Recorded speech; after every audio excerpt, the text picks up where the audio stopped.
Question 32 बोला जा रहा है a body loses half of its velocity on penetrating 6 centimetre in a wooden block. How much will it penetrate more before coming to rest? How much will it penetrate more? बच्चों इस question को अगर हम kinematics के help से करें तो ज्यादा आसान रहेगा. क्वेश्चन 32 में कह रहे हैं कि कोई भी एक बॉडी है और वो 6 सेंटीमीटर पेनिट्रेट करने के बाद कितना वेलोसिटी लूज कर जाता है? Half. Body lose is half its velocity. मतलब ये हुआ बॉडी चल गया 6 सेंटीमीटर, मैंने मान लिया x है. यहाँ इसको u वेलोसिटी से इसने अपना मोशन शुरू किया और x चलने के बाद इसका वेलोसिटी हो गया u/2. क्योंकि u/2 लूज कर गया तो रिमेनिंग भी तो u - u/2 ही रह गया. अच्छा, अब आगे कह रहे हैं यहां से आगे कितना और चलेगी, इसका वेलोसिटी 0. हमने मान लिया y और चले. और बच्चे बॉडी का मोशन रिटार्डेड मोशन है तभी तो वेलोसिटी लूज कर रहा है. तो हम O से A के लिए मोशन का इक्वेशन लिखें. थर्ड इक्वेशन के पास चलते हैं. v² = u² + 2s.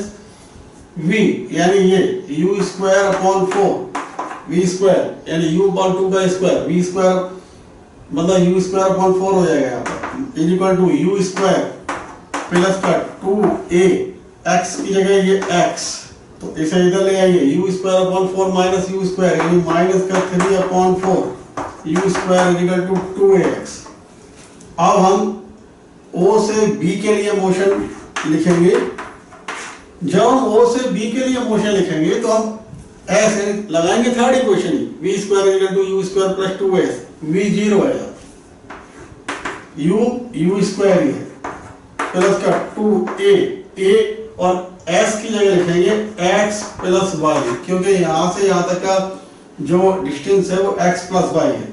और बैठ ले इसे इधर ले आइए. माइनस का u² = 2ax + y. इक्वेशन 2 को इक्वेशन 1 से डिवाइड कर दो, इसको इससे डिवाइड कर दो. u² कैंसिल, माइनस से माइनस कैंसिल. आप देख रहे हैं this is being divided by this, यानी ये आ गया. एक तरीके से मैं डायरेक्ट लिख देता हूं 4/3 = ये 2a कैंसिल हो जाएगा, इधर x + y अपॉन x, यानी ये आएगा x + y अपॉन x, यानी 4/3 = 1 + y अपॉन x. 1 को इधर ले आइए, यानी 4/3 - 1 y अपॉन x, यानी 1/3 y अपॉन x. x बच्चों हमें दे रखा था कितना? 6 सेंटीमीटर. तो x हमें दिया रखा है 6 सेंटीमीटर, यानी y आ जाएगा x/3 6/3 यानी 2 सेंटीमीटर. ऑप्शन देखते हैं. Which option is correct? Yes, option 2 is correct. यहां लिख देते हैं ऑप्शन 2 करेक्ट. क्वेश्चन नंबर 33 में कह रहे हैं if 250 joule of work is done in sliding a 5 kg block up an inclined plane of height 4 meter, work done against friction. मतलब ये हुआ कि कोई भी एक ब्लॉक है और वो इंक्लाइन प्लेन पर जिसका हाइट 4 मीटर है, और यहां से मोशन करता है स्लाइड करते हुए और यहां पहुंचता है. और यहां से यहां तक पहुंचने में जो टोटल वर्क डन है वो इन्होंने दिया रखा है 250 जूल है. यहां से यहां तक कितना वर्क डन है? 250 जूल. बहुत कॉमन सेंस की बात है कि ये 250 जूल वर्क डन जो होगा वो दो के कारण होगा, दो फोर्सेस के कारण. एक mg sin थीटा, या हम ये कहें ग्रेविटी के कारण, और दूसरा जो होगा फ्रिक्शन के कारण. तो ये टोटल वर्क डन है. आगे समझे, ग्रेविटी के कारण जो वर्क डन है वो हम देख रहे हैं, यहां से भी निकाल लेंगे. सिंपली ग्रेविटी के कारण वर्क डन mgh होता है. आप जानते हैं gravitational force always vertically down, नीचे की तरफ mg, और ये फोर्स जो mg नीचे की तरफ है और वर्टिकल डायरेक्शन में यानी ग्रेविटी की ही डायरेक्शन में डिस्प्लेसमेंट है 4। तो कुल मिला के हम ऐसे कह सकते हैं जो ग्रेविटी के कारण वर्क डन होगा वो mgh, m दे रखा है उन्होंने 5, g 10 और h है आपके पास 4, यानी ये हाइट, तो ये आ गया आपके पास 20 जूल। मतलब ये वर्क टोटल वर्क डन है 250 जूल और ग्रेविटी के कारण वर्क डन है 200 जूल। तो ऑब्वियसली फ्रिक्शन के कारण जो वर्क डन होगा वो 250 माइनस 200 यानी 50 जूल, यानी work done by friction force 50 joule, 50 joule.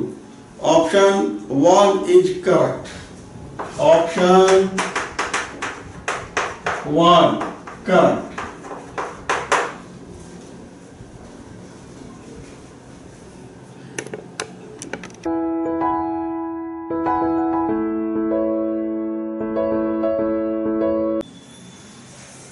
Question 34 question में हमसे कहा जा रहा है particle is moving in A vertical circle such that the tension at its highest point is 0। The acceleration of the particle when it is completely horizontal is. Vertical circular motion का example है बच्चों, ये हमने दिखा दिया vertical circular motion.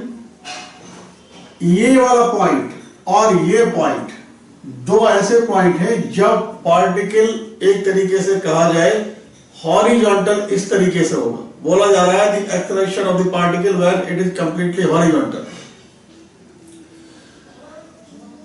आगे हमसे कुछ बोला जा रहा है वो ये कि जब पार्टिकल हाईएस्ट पॉइंट पर है तो जो स्ट्रिंग है उस पर टेंशन 0 है, यानी क्रिटिकल कंडीशन वाला एक एग्जांपल है।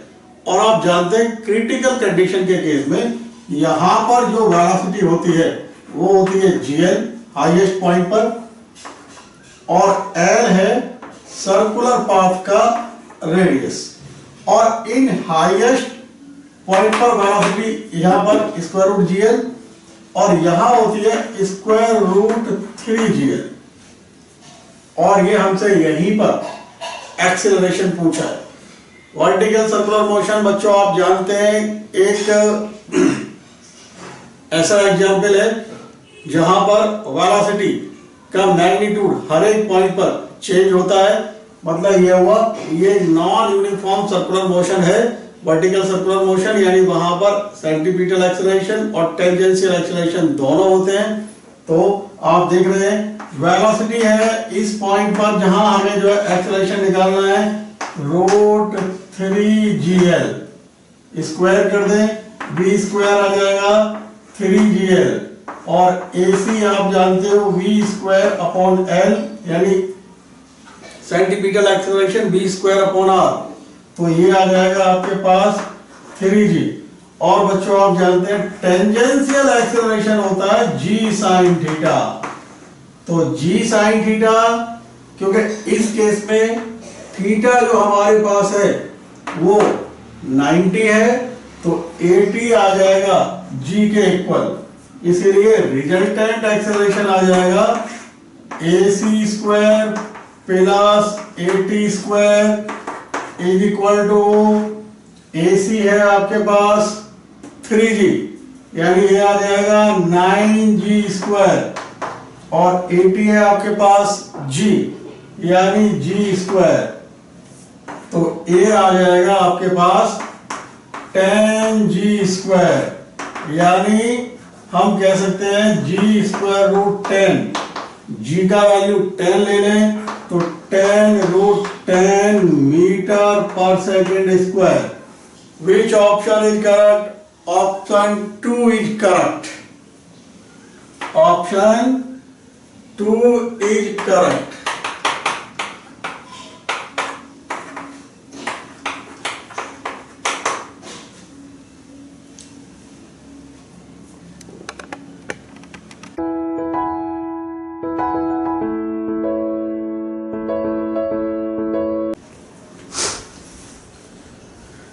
Question 35, A bolide of mass small m hits a block of mass capital M. The transfer of energy is maximum when. 4 options हमको दे रखे हैं बच्चों। इसमें जो पढ़ने से लग रहा है कि जो ब्लॉक है जिसका मास कैपिटल M है वो रेस्ट में है, यानी like this.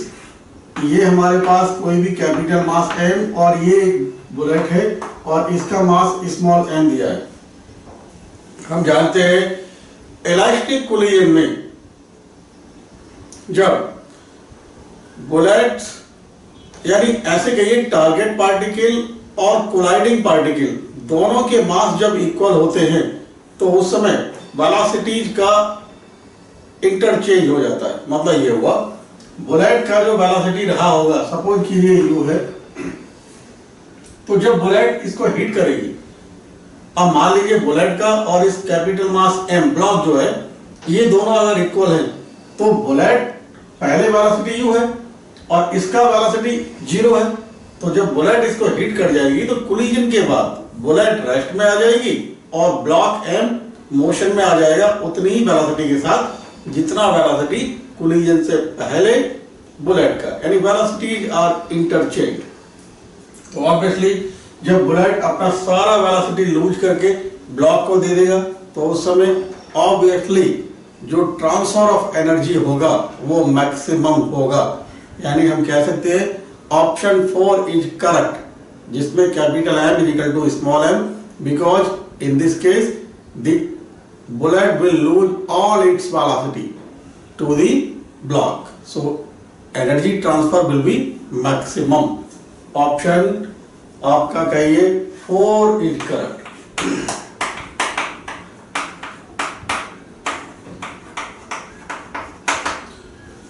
Next question 36। Question 36 में कह रहे हैं a neutron travelling with some velocity collides elastically head on with the nucleus of an atom of mass number capital A at rest. The fraction of total energy retained by the neutron. आसान सा question है बच्चों। मान लीजिए कि ये हमारे पास कोई भी एक एटम है, ऑब्वियसली इसका मास नंबर कैपिटल A दे रखा है और ये रेस्ट में है। जब मास नंबर कैपिटल A है तो न्यूक्लियस के अंदर एटम नहीं बच्चों, ये न्यूक्लियस है और हम जानते हैं न्यूक्लियस के अंदर न्यूट्रॉन और प्रोटॉन रहते हैं और उस न्यूक्लियस का मास जो होता है वो mass of proton multiplied by mass number, यानी हम ऐसे कह सकते हैं mass of nucleus is equal to mass of proton multiplied by mass number. यहां हम ये एज्यूम करके चल रहे हैं कि प्रोटॉन का मास और न्यूट्रॉन का मास इक्वल है, और ये सच भी है कि प्रोटॉन और न्यूट्रॉन का मास लगभग इक्वल होते हैं। वो अलग बात है कि न्यूट्रॉन का मास प्रोटॉन के मास से स्लाइटली ग्रेटर देन होता है, लेकिन हम यह दोनों के मासेस को, प्रोटॉन और न्यूट्रॉन के मास को इक्वल मान रहे हैं। तो हम कहेंगे मास of proton multiplied by mass number, और ये हो जाएगा इस न्यूक्लियस का मास, और ऑब्वियसली इसका जो मास आए हम इसे m2 मान ले रहे हैं। ये रेस्ट में है यानी कहते हैं u2 0, और ये कोई भी एक न्यूट्रॉन है, कहा जाए न्यूट्रॉन, और इसका स्पीड यानी वेलोसिटी हमने मान लिया u, और इसका मास m1 जो हमने m मान लिया। m आप देख रहे हैं किसका मास है? प्रोटॉन का मास, या प्रोटॉन का मास कहें या न्यूट्रॉन का मास कहें, एक ही बात है, क्योंकि दोनों का मास लगभग इक्वल होता है। अब हमसे इन्होंने पूछा है कोलिजन के बाद, कोलिजन है आपका one dimensional head on completely electric collision. तो कहा जा रहा है कोलिजन के बाद न्यूट्रॉन के पास कितना एनर्जी रिटेन करेगा, यानी कोलिजन के बाद न्यूट्रॉन के पास कितनी एनर्जी रह जाएगी। आप जानते हैं कोलिजन के बाद जो इसका वेलोसिटी होगा वो इस फॉर्मूले से दिया जाता है v1। आप जानते हैं m1 minus m2 upon m1 plus m2 multiplied by u1। Second factor 0 आएगा, क्यों? क्योंकि ये रेस्ट में है, न्यूक्लियस रेस्ट में है। तो v1 आप देख रहे हैं m1 की जगह m, m2 की जगह ma, m1 की जगह m प्लस ma, और ये आया आपके पास u, और v1 आ गया 1 minus a upon 1 plus a u। तो एनर्जी रिटेन्ड बाय न्यूट्रॉन हो जाएगा, कहा जा रहा है काइनेटिक एनर्जी जो न्यूट्रॉन के पास होगी, यानी एक है कोलिजन के बाद जो न्यूट्रॉन के पास काइनेटिक एनर्जी होगी R फॉर रिटेन, तो ये हो जाएगा 1/2 m न्यूट्रॉन का मास मल्टीप्लाइड बाई v1 का स्क्वायर, यानी 1 माइनस अपॉन 1 प्लस a का होल स्क्वायर, और ये कहिए आप u स्क्वायर।